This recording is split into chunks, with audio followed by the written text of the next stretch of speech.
Very എന്റെ ഉമ്മ പപ്പയ്ക്ക് എങ്ങനെയും ഒന്ന് പാസ്സായി മതി മോളെ, ഒന്ന് പാസ്സായി മതി. എന്റെ അടുത്ത് അതുപോലും പറഞ്ഞില്ലല്ലോ. എങ്ങനെയെങ്കിലും എന്തെങ്കിലും ചെയ്ത് പഠിച്ചു പോണേ വീട്ടുകാരെ സപ്പോർട്ടായിരുന്നു, അങ്ങനെ ഒന്നിനും ഞാൻ എന്റെ വഴി തിരിഞ്ഞെടുത്തു. കോപ്പി അടിച്ചിട്ടുണ്ടോ? ഓക്കെ, പിടിച്ചിട്ടുണ്ടോ? എന്നെ പിടിച്ചപ്പോ ഞാൻ കൂടുള്ളമാരെല്ലാം പേര് പറഞ്ഞു, ലവൻ വെച്ചിട്ടുണ്ട്, ലവൻ വെച്ചിട്ടുണ്ട്. പിടിച്ചപ്പോ ചിരിക്കുന്ന ഞാൻ പറഞ്ഞു, അവന്റെ ഉണ്ടല്ലോ എല്ലാ പോക്കറ്റ്, അവന്റെ ചെരുപ്പിനിടയിൽ എല്ലാത്തിനും തൂക്കി പോയി. ഏറ്റവും തീരെ പിടിക്കാതെ എനിക്കൊരു സീക്രട്ട് പറഞ്ഞു. എവിടെയാണ് ചിറ്റൊക്കെ ആദ്യം നമ്മുടെ ഈ കോളറിൽ you had long hair back then.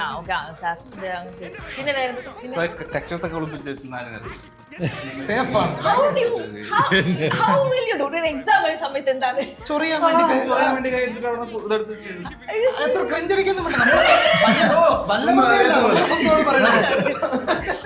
ഞങ്ങൾ കുറച്ചുകൂടെ പ്രോ ആയിരുന്നു. ഓക്കെ പ്ലീസ് എന്നുവെച്ചാ ഈ നമ്മുടെ അടുത്ത് പിയൂൺ ചേട്ടന്മാരുണ്ട്, അവർക്ക് നമ്മള് രാത്രി കുപ്പി പിടിച്ചു പിറ്റേ ദിവസം ആ നേരത്തെ ഇവര് ഇൻസ്പിറേഷണൽ മറ്റേ ജനലിന്റെ ചുവട് അവിടെ വെച്ചിട്ട് പോകും, അവിടെ നിന്ന് എടുക്കും.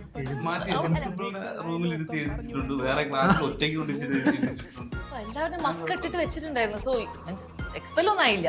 എങ്ങനെയും ജയിച്ചാൽ മതി. എഞ്ചിനീയർ ആവണം, എന്തായാലും ഞാൻ എഞ്ചിനീയർ ആവണം. പാസ് ആവണമെന്നുള്ള സ്കൂളുകാരുടെ ആവശ്യം അതുകൊണ്ട് അവരും സഹായിക്കും അപ്പന്.